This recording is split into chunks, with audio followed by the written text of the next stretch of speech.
दोस्तों, किसी ने सही कहा है कि आवाज ऊंची हो तो कुछ लोग सुनते हैं, लेकिन अगर बात ऊंची हो तो बहुत सारे लोग सुनते हैं। नमस्कार दोस्तों, आपका दिल से स्वागत है। एक छोटी सी कहानी। ये कहानी एक लड़के की 24 साल का लड़का जो सेठ के यहाँ पर नौकरी करता था। उसके माँ बाप इस दुनिया में नहीं थे। जिंदगी बड़ी परेशानी में चल रही थी। वो जाता था, रोजाना पैसे कमा करके घर आता था, खाना बनाता था, खाता था, सो जाता था। एक दिन उसने देखा कि एक बूढ़ा फकीर अपनी पीठ पर 3 ठेले लेके एक शहर से दूसरे शहर की ओर जा रहा था। वह काफी बूढ़े भी थे और काफी देर से वह यूं ही सफर कर रहे थे और आखिरकार कुछ दूर और सफर करने के बाद वह चलते चलते थक कर एक पेड़ के नीचे बैठ गए।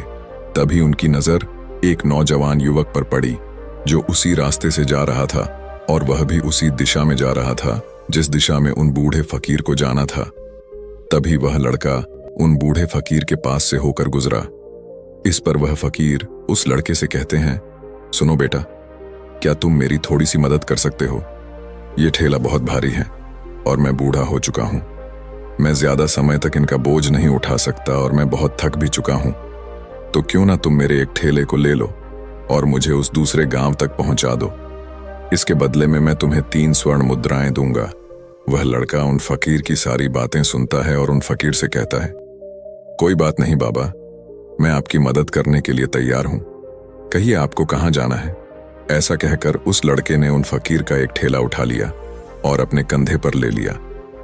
तभी उस जवान लड़के को यह एहसास हुआ कि यह ठेला तो सचमुच बहुत भारी है। वह लड़का और फकीर दोनों रास्ते में आगे की ओर बढ़ चले। कुछ दूर आगे चलने के बाद देखते ही देखते वह गांव खत्म होने लगा और अब एक सुनसान रास्ता आगे की ओर जा रहा था।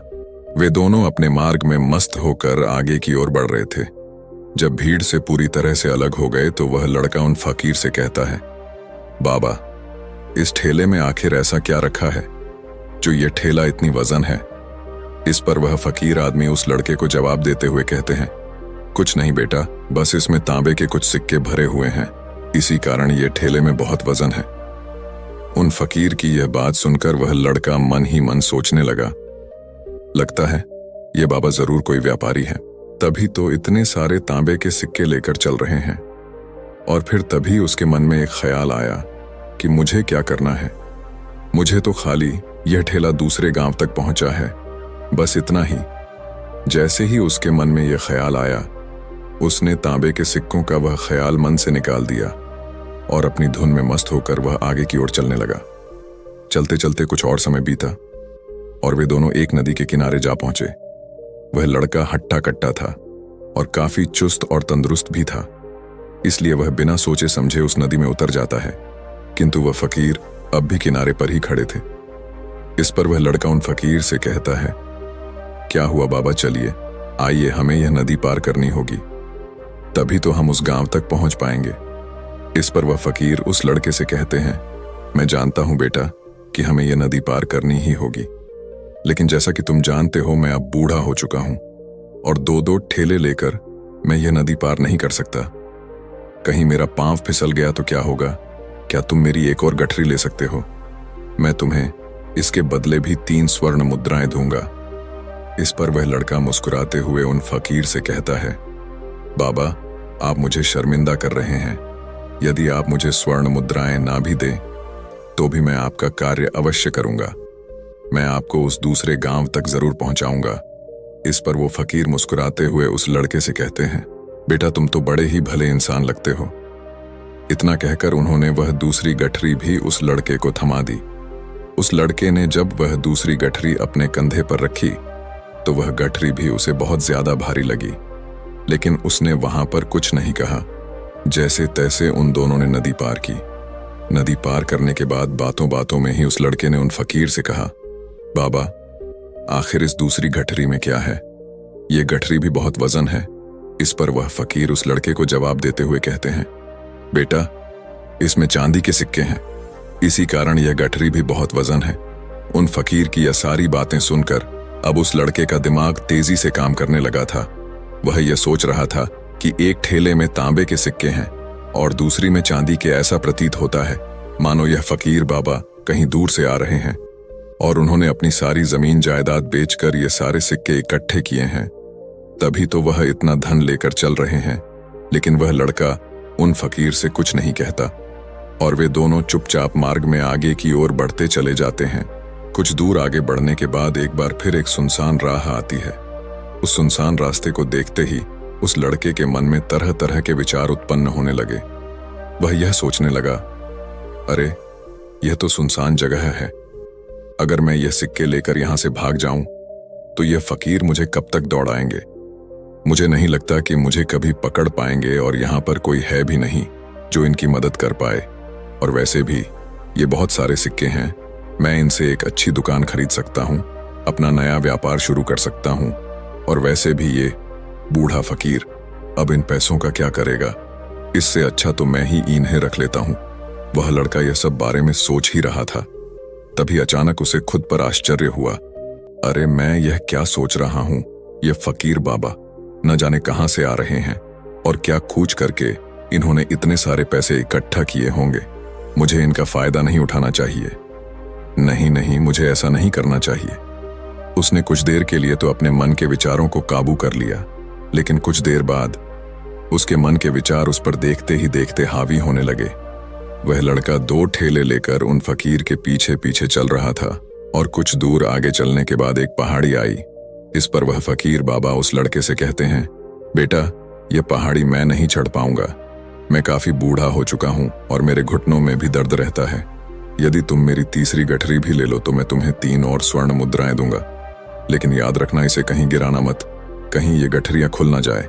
इस पर वह लड़का उन फकीर से कहता है, क्यों बाबा, आखिर इसमें ऐसा क्या है। इस पर वह फकीर उस लड़के से कहते हैं, बेटा इसमें स्वर्ण मुद्राएं हैं। यह सुनकर वह लड़का मन ही मन बहुत प्रसन्न हुआ। उसने चुपचाप वह गठरी भी उन फकीर से ले ली और देखते ही देखते वे दोनों मार्ग में आगे की ओर बढ़ने लगे। अब वह फकीर बिना कोई वजन लिए हुए आराम से पहाड़ की चढ़ाई पर चढ़ रहे थे, किंतु वह नौजवान लड़का जो पीछे था वह वजन के कारण बहुत धीरे धीरे चल पा रहा था। लेकिन जब से उसने सोने का नाम सुना था उसका मन तो छलांग मार रहा था। वह मन ही मन सोच रहा था, अगर मुझे यह सारा धन मिल जाए तो मेरा पूरा जीवन तो आराम से कट जाएगा। वैसे भी यह बाबा तो बूढ़े हो चुके हैं, भला इन्हें इतने पैसों की क्या जरूरत है, इनका जीवन तो वैसे भी कट चुका है। मैं एक काम करता हूं, यह सारे पैसे लेकर यहां से भाग जाता हूं। लड़के के मन में अनगिनत विचार उठ रहे थे। लड़के का मन अब उसकी बुद्धि पर पूरी तरह से हावी हो चुका था और उस लड़के का मन अपनी बात को सही साबित करने के लिए उससे कुछ भी कह रहा था। और तभी उस लड़के के मन में एक और विचार उत्पन्न हुआ और अब की बार वह लड़का यह सोच रहा था, लगता है यह फकीर बाबा कोई चोर है, वरना इनके पास इतनी सारे स्वर्ण मुद्राएं कहां से आएंगे। अगर ये कोई व्यापारी होते तो भला ये इस तरह से पैदल यात्रा तो नहीं करते, और अगर इनके पास इतने सारे पैसे थे तो ये कोई ना कोई साधन भी तो अवश्य कर सकते थे। लगता है ये कोई चोर है और चोर से चोरी करने में भला क्या बुराई है। ये सोचता हुआ वह लड़का अब उन फकीर से तेजी से आगे की ओर बढ़ रहा था और देखते देखते वह फकीर से आगे भी निकल चुका था।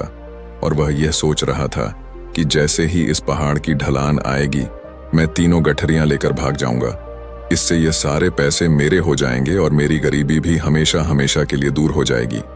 मैं जो चाहूंगा मैं वो कर पाऊंगा, मेरे पास बहुत सारा धन होगा।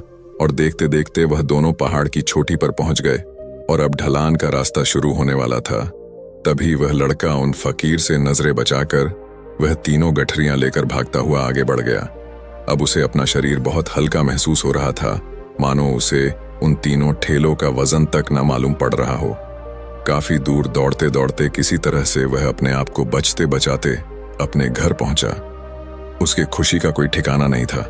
उसने सोचा, क्यों ना मैं जल्दी जल्दी इन गठरियां में से वो सारे पैसे निकाल लूं।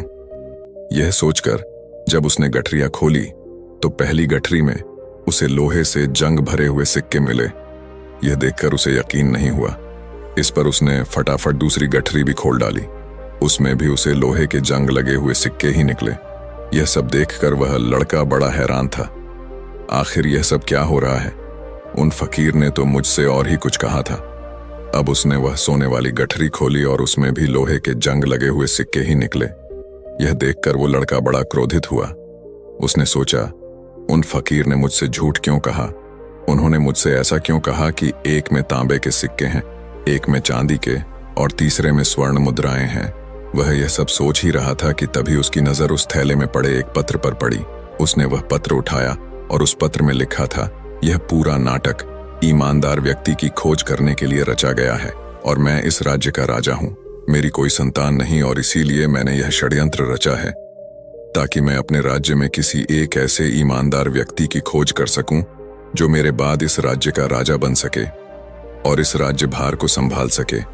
और इस राज्य का भार वही संभाल सकता है जो पूरी तरह से ईमानदार हो, जिसके मन में किसी प्रकार का कोई लालच ना हो। इतना पढ़ते ही वह लड़का जोर जोर से चिल्लाने लगा। वह सर पकड़कर बैठ गया। वो यह जानता था कि यदि वह अपने मन के विचारों पर काबू कर लेता तो उसका जीवन संवर सकता है, लेकिन वह अपने मन के विचारों पर काबू नहीं कर पाया। दोस्तों, महात्मा बुद्ध कहते हैं कि मन ही सब कुछ है। आप जो सोचते हैं वही बनते हैं। इसलिए आपका सबसे बड़ा दुश्मन भी आपको उतना नुकसान नहीं पहुंचा सकता जितना कि आपके मन के यह अनियंत्रित विचार पहुंचा सकते हैं। महात्मा बुद्ध कहते हैं, अपने भीतर ध्यान से देखो। हमारे भीतर जो विचार चल रहे हैं वही विचार शब्द बनते हैं और शब्द कर्म के रूप में प्रकट होते हैं। बार बार दोहराने पर कर्म बर्ताव में बदलता है और धीरे धीरे समय के साथ बर्ताव चरित्र में परिवर्तित हो जाता है और यही चरित्र हमारे भाग्य का निर्माण भी करता है। इसलिए हमें हमेशा अपने विचारों के प्रति सजग होना बहुत आवश्यक है। हमें जागरूक होना बहुत आवश्यक है। हमें यह जानना जरूरी है कि हमारे मन में किस प्रकार के विचार आ रहे हैं।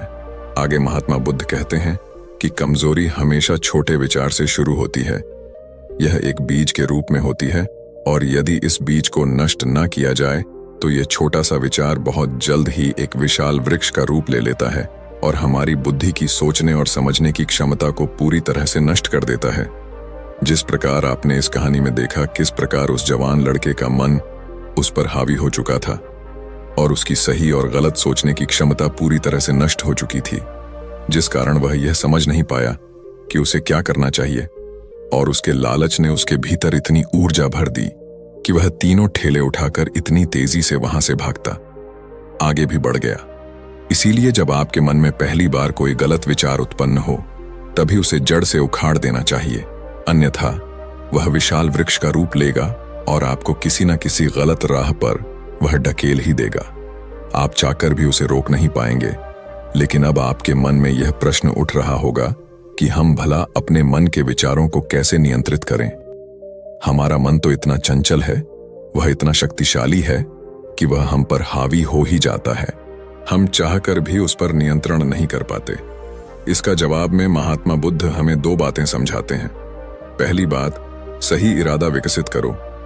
कई बार आपने देखा होगा कि आपके मन में कुछ और होता है किंतु आप कहते कुछ और है, क्योंकि आपके मन के भीतर जो कुछ बसा है वही आपके मुख से बाहर भी निकल रहा है। लेकिन जब हमसे वह गलती हो जाती है तो उसके बाद हमारा मस्तिष्क अच्छी तरह से काम करना शुरू कर देता है। हमारे सोचने और समझने की क्षमता एक बार फिर से जागृत हो जाती है और ऐसी अवस्था में हमें यह एहसास होता है कि हमसे गलती हो गई है और फिर हमारा मन दुखी हो जाता है। हमारा मन अफसोस से भर जाता है और इस भारीपन और दुख से बचने के लिए महात्मा बुद्ध हमें सही इरादा विकसित करने के लिए कहते हैं। इसके लिए जब भी आप कोई कार्य करने जा रहे हो तो सबसे पहले आपको यह खुद से पूछना चाहिए कि जो कुछ भी मैं करने जा रहा हूं इसके पीछे मेरा इरादा क्या है। क्या मैं दूसरों को दुख पहुंचाना चाहता हूं या दूसरों को नीचा दिखाने जा रहा हूं या मुझे खुद को ऊपर उठाना है। खुद से सवाल कीजिए, खुद को जागृत कीजिए। जब आप इरादों के प्रति सचेत होने लगेंगे, जब आप विचारों के प्रति सजग होने लगेंगे, तभी आपके भीतर सकारात्मक ऊर्जा का प्रवाह होगा। तभी आप सकारात्मक इरादों से जुड़ने लगेंगे और आपके मन के भीतर बसी हुई वह नकारात्मक ऊर्जा और नकारात्मक इरादे दिन ब दिन कम होने लगेंगे। परंतु याद रहे, आपको यह हर रोज करना होगा और आपको यह हमेशा ध्यान रखना होगा कि आपको केवल अच्छा सोचना है। आपके इरादे हमेशा अच्छे होने चाहिए, तभी आप दुख और तकलीफों से बच सकते हैं। अन्यथा आप इसी तरह से दुख और तकलीफों में घिरे ही रहेंगे और आप कभी इससे निकल नहीं पाएंगे। दूसरी बात, मन के प्रति सजगता विकसित करो। जिससे आपका मन देखते देखते शांत होगा और आपके मन के